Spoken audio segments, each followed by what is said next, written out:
नमस्कार, स्वागत है एचपी स्टडी हब में आप सभी का। तो इसमें आज हम डिस्कस करेंगे जो तहसील वेलफेयर ऑफिसर और नायब तहसीलदार का जो प्रिलिमिनरी एग्ज़ाम 2018 में हुआ था, उसकी टेस्ट बुकलेट सीरीज़ सी की हम आंसर की को डिस्कस करेंगे। तो अगर चैनल पे नए हो तो चैनल को सब्सक्राइब करें। तो शुरू करते हैं इसमें। फर्स्ट क्वेश्चन, पहला क्वेश्चन इसमें था कि in the 73rd constitutional amendment 1/3 seats for the women are reserved in panchayat under which article. कि जो 73rd कॉन्स्टिट्यूशनल अमेंडमेंट हुआ था जिसमें 1/3 जो सीटें रिजर्व रहती है वुमेन के लिए वो पंचायत में, तो ये किस आर्टिकल के अंडर मेंशन हुआ है संविधान में। इसका जो मेंशन है आर्टिकल 243 डी, इसका राइट आंसर डी होगा। नेक्स्ट टेस्ट में कि electoral college for the election of president of India consist of. जो प्रेसिडेंट ऑफ इंडिया राष्ट्रपति का जो चुनाव होता है उसमें हिस्सा कौन कौन लेते हैं। इसमें होता है option C, all the elected member of both the house of parliament and elected member of state legislative assembly. इसमें भाग लेते हैं पार्लियामेंट के दोनों सदनों के इलेक्टेड मेंबर, लोकसभा और राज्यसभा के, और दूसरे होते हैं विधानसभा के, प्रदेश विधानसभा के इलेक्टेड मेंबर, वो इसमें पार्टिसिपेट करेंगे। Next question, question number 3, which article of the constitution empowers president all the executive power. संविधान में किस आर्टिकल के अंदर राष्ट्रपति के पास विधायी कार्यकारी शक्तियां हैं। 53 में, option B. Question number 4, which who gives final verdict on money bill. कौन जो मनी विल होता है, धन विधेयक होता है, उसको अंतिम वर्डिक्ट देता है, उसमें होता है speaker of Lok Sabha, option D. Question 5 है इसमें कि राष्ट्रपति द्वारा जारी अध्यादेश संसद सत्र प्रारंभ होने के कितने समय के अंदर सदन के पटल पर रखना पड़ता है। इसका राइट आंसर होगा ऑप्शन सी, 6 सप्ताह। नेक्स्ट कि how many writs can supreme court of India issue under article 32। कि सुप्रीम कोर्ट कितनी रिट्स को जारी करता है आर्टिकल 32 के अंदर। इसका राइट आंसर रहेगा ऑप्शन वी, इसमें 5 रिट्स होती है। इसमें first habeas corpus, second mandamus, third prohibition, fourth certiorari, fifth quo warranto. ये 5 रिट्स है जो सुप्रीम कोर्ट इशू करता है आर्टिकल 32 के अंतर्गत। नेक्स्ट इसमें कि the idea of directive principle of state policy has been borrowed from constitution of which country. जो हमने डीपीएसपी या फिर नीति निर्देशक तत्व का जो कंसेप्ट हमने किस देश के संविधान से बोरो किया है, तो हमने उसको लिया है आयरलैंड के संविधान से। 8वां क्वेश्चन इसमें है कि which article of the constitution provides the right to form a political party. कि संविधान का वह कौन सा आर्टिकल है जिसमें पॉलिटिकल पार्टी को बनाने का अधिकार दिया गया है। संविधान में ऐसा कहीं भी पर भी मेंशन नहीं है, तो इसलिए इसका राइट आंसर ऑप्शन डी रहेगा, none of the above. Question number 9, article 1 of the constitution describe India as. जो आर्टिकल 1 है संविधान का, वो डिस्क्राइब करता है कि India a union of states, option A इसका राइट रहेगा। Question number 10, what was the total strength of Lok Sabha. Sorry, ये तो करंट अफेयर का क्वेश्चन रहेगा, इसको डिस्कस नहीं करेंगे। नेक्स्ट इसमें रहेगा the first factory act was passed in the time of. जो फर्स्ट फैक्ट्री एक्ट आया था 1881 में, उसमें थे lord Ripon, option C. Next इसमें रहेगा 12, who of the following does not represent the nationalist critic of the colonial economy. इसमें doctor BR Bhandarkar, इसमें वो नेशनलिस्ट जिन्होंने रिप्रेजेंट नहीं किया था nationalist critic of the colonial economy. Question number 13, who praised over the Congress session of 1905 with supported the swadeshi and boycott movement for the Bengal. किसके कौन उसके अध्यक्ष थे कांग्रेस जो सेशन हुआ था 1905 में, जिन्होंने सपोर्ट किया था स्वदेशी और बायकॉट मूवमेंट को बंगाल के लिए। उसका राइट आंसर रहेगा option D, Gopal Krishna Gokhale. 14, what name was given to the headquarter of Ghadar paper in the USA में जो गदर पेपर जो हेडक्वार्टर था उसका नाम क्या था। उसका नाम था युगांतर आश्रम, ऑप्शन बी। 15 है इसमें कि when was the first workout organised in legislative council during the colonial period. First जो वर्कआउट ऑर्गेनाइज किया था लेजिस्लेटिव काउंसिल में कॉलोनियल पीरियड में, उसमें था ऑप्शन ए 1901 में। Question number 16, Curzon Wyllie was killed in London by. इनको किल किया था मदन लाल ढींगरा ने। Question number 17, of the following who was not the member of interim government. जो इंटरिम गवर्नमेंट थी उनमें से कौन उसके मेंबर नहीं थे। Option D B R Ambedkar उस टाइम इंटरिम गवर्नमेंट में उनके मेंबर नहीं थे। नेक्स्ट है इसमें कि जो रहनुमाई मजदेसन सभा किसके सुधार का मनोभाव प्रस्तुत करती थी। ये जो सभा थी ये प्रस्तुत करती थी पारसियों का, पारसीज। क्वेश्चन नंबर 19, निम्नलिखित व्यक्तियों में से कौन सा अपने समाचार पत्र के साथ सम्मिलित नहीं है। इसमें आपने बताना है कि कौन राइट नहीं है। दादा भाई नरौजी ऑप्शन ए, ये इंडियन मिरर के साथ नहीं थे। क्वेश्चन नंबर 20, किस कला से अविंद्रनाथ टैगोर ने प्रेरणा नहीं ली। इसमें ऑप्शन डी न्यूजीलैंड। 21, पश्चिम में किससे विभिन्न वेदांत सभाओं की स्थापना की। इसमें ऑप्शन सी विवेकानंदा राइट रहेगा। क्वेश्चन नंबर 22, देवबंद का जो शिक्षा कार्यक्रम घटाकर कितना किया गया था। इसका राइट आंसर रहेगा ऑप्शन बी 6 वर्ष। क्वेश्चन नंबर 23, भारतीय पुरातत्व पर सर्वेक्षण का प्रथम डायरेक्टर जनरल कौन था। जो आर्कियोलॉजिकल सर्वे ऑफ इंडिया का फर्स्ट डायरेक्टर जनरल थे ए Cunningham.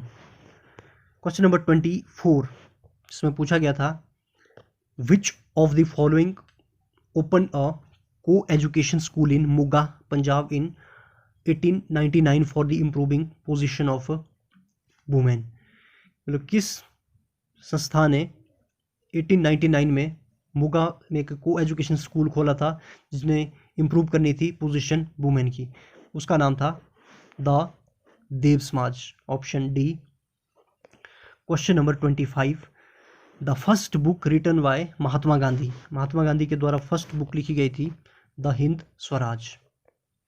Question number 26, which of the following social reform was not considered essential by the Gandhi for the transformation of society.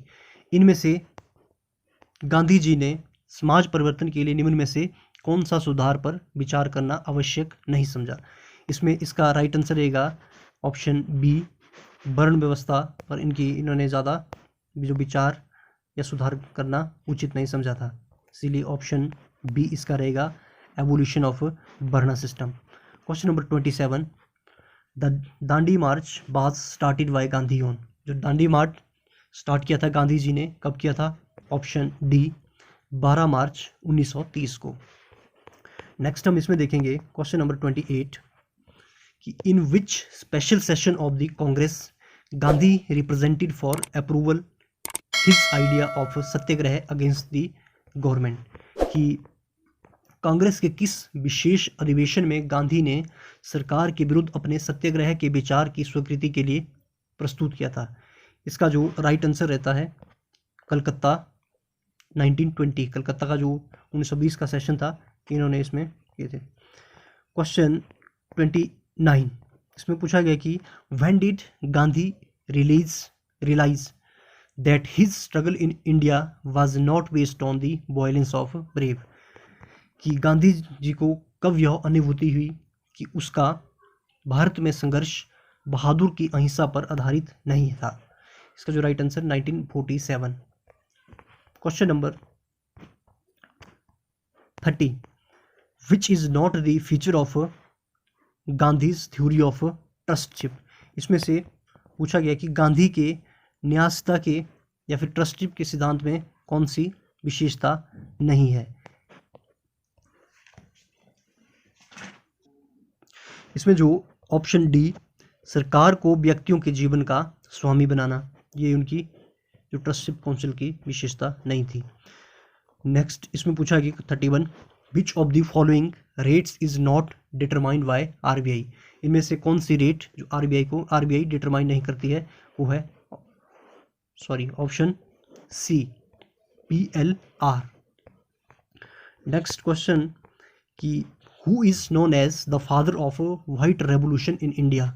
Bharat में जो श्वेत क्रांति का जनक किसे माना जाता है, वो है वी कुरियन को, option D. Question number 33, when did the Kisan credit card scheme for the farmer start in India. Bharat में जो किसान क्रेडिट कार्ड स्कीम कब लॉन्च की गई, इसमें option B 1998, 99। Question number 34, the concept of small scale industries was brought to force by the. जो concept small scale industries का आया था, ये सबसे पहले आया था option C industrial policy statement 1977। Question number 35, who recommends the MSP and issue price. इसमें ये करता है commission for agriculture cost and price. 36, Indian economy is a type of. जो इंडियन इकोनॉमी है एक मिक्स्ड इकोनॉमी या फिर मिश्रित इकोनॉमी है। नेक्स्ट है कि when has the population policy been implemented. Population policy कब इम्प्लीमेंट की गई थी, ये 15 फरवरी 2000 को इम्प्लीमेंट की गई थी। Question number 38, what is the basic objective of a public distribution system in India. Bharat में जो PDS सिस्टम होता है उसका बेसिक ऑब्जेक्टिव क्या है। इसका जो राइट आंसर रहेगा to ensure food security for poor. 39, the second green revolution is focus on. जो सेकेंड ग्रीन रेवोल्यूशन है वो फोकस करता है ऑल ऑफ दिस पे, एग्रीकल्चर स्टेबिलिटी पे, एनवायरनमेंट इश्यूज पे, रिड्यूसिंग रूरल इम्बैलेंसेज पे। नेक्स्ट हम इसमें देखेंगे which sector of the Indian economy has discussed unemployment. की जो भारतीय अर्थव्यवस्था के किस क्षेत्र में छिपी हुई बेरोजगारी पाई जाती है। इसका जो राइट आंसर रहेगा option A agriculture. Question number 41, 1 horse power of electric power is equal to. 1 horse power होता है 746 वाट के बराबर। अगला क्वेश्चन है कि when a war magnet suspended freely with a thread it will always rest along. कि जब एक छड़ चुंबक एक धागे के साथ स्वतंत्र रूप से लटकाएं या फिर हमेशा स्थिर रहती है, ये रहती है उत्तर या फिर north south direction, option B. Question number 43, the main constituent of the compressed natural gas. जो CNG होता है उसमें मेन कॉन्स्टिट्यूएंट पाया जाता है मीथेन। नेक्स्ट हम देखेंगे द शॉर्ट साइटनेस या फिर myopia detect in human I can be corrected bye. जो निकट दृष्टि दोष या फिर शॉर्ट साइटनेस या मायोपिया, इसको किस लेंस से सही किया जाता है, इसमें लगता है कनकेव लेंस। दूसरा होता है लॉन्ग साइटेडनेस या फिर माइट्रोपिया या फिर दीर्घ या फिर दूरदृष्टि दोष, इसके लिए यूज़ होता है कन्वेक्स लेंस। शॉर्ट साइटेडनेस में हमें नज़दीक की वस्तुएं नहीं दिखाई पड़ती है और दूर की वस्तु हम देख सकते हैं। जो लॉन्ग साइटेडनेस होता है या फिर माइट्रोपिया होता है उसमें दूर की चीज़ें हम देख सकते हैं और नज़दीक की चीज़ें देख नहीं पाते हैं, इसीलिए एक में कनकेव और दूसरे में कन्वेक्स लेंस लगता है। अगला क्वेश्चन है कि which one is responsible for sourcing of milk. जो रिस्पॉन्सिबल होता है सोर्सिंग ऑफ दी सोरिंग, जो खट्टापन आता है दूध में वो होता है लैक्टिक एसिड के कारण। Question number 46, which of the following is the most abundant metal in earth crust. Most abundant metal होता है अर्थ क्रस्ट पे एल्यूमिनियम। अगला है atom of the different element with different atomic number which have same mass number are known as. अगर atom में हमारे पास different atomic number होगा और उसमें जो मास नंबर वो सेम होगा, उसे हम कहते हैं आइसोबार। आइसोबार। दूसरा होता है आइसोटोन, आइसोटोप। आइसोटोप की अगर बात करें, इसमें होता है सेम जो एटॉमिक नंबर रहता है और जो मास नंबर रहता है वो डिफरेंट रहता है। Question number 48, which of the following pollutant is the major cause of respiratory disease. Major pollutant होता है जो रेस्पिरेटरी डिजीज कॉज करता है सस्पेंडेड जो पार्टिकल रहते हैं एयर में उसकी वजह से। नेक्स्ट हम इसमें देखेंगे who discovered the nucleus in cell. जो कोशिका में जो एक न्यूक्लियस में होता है उसकी खोज की थी रॉबर्ट ब्राउन ने, option B. Question number, bats search their prey and fly in dark night by emitting and detecting reflection. जो चमगादड़ होते हैं वो जो शिकार इन्होंने करना है उस प्रे को वो डिटेक्ट करते हैं अंधेरे में भी एक लाइट के थ्रू, उसका नाम होता है बेब्स के थ्रू, उसे कहते हैं हम अल्ट्रासोनिक बेब्स। तो बाकी हम देखेंगे नेक्स्ट लेक्चर में।